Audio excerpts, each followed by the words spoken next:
All right, so I just wanted to show you guys this Septerra Core patch I've essentially been working on for the past few hours. So I utilized a bunch of changes that a lot of different fan patches put together. And I basically just took the quality of life ones out that don't negatively impact, game balance. Uh, so we'll go ahead and I'll show you really quick. So you're going to launch the game. I have this whole file, put together. I'll compress it and make it available for anybody who wants it.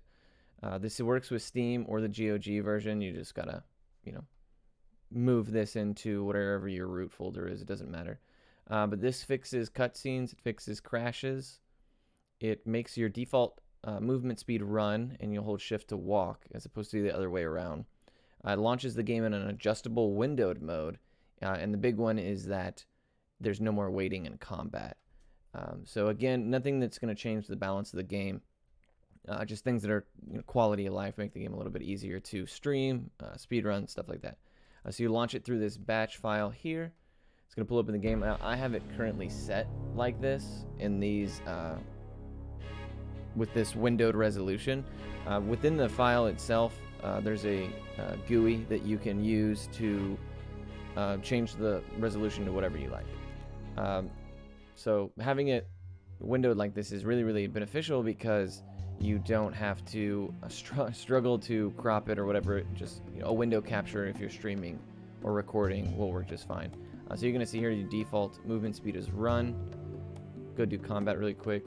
You're going to notice that the enemy still gets their turns. You're not skipping enemy turns or anything like that. You're just filling up the gauge.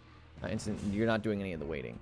So you'll see I hit F and it automatically locks up my turn, gets ready for a Q. If you want to do 2 or 3, you'll just hit it a couple more times, do a full one. Enemy takes its turn like normal.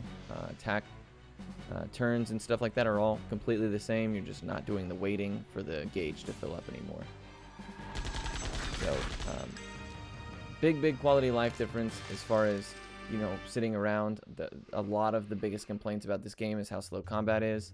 Now it's very quick.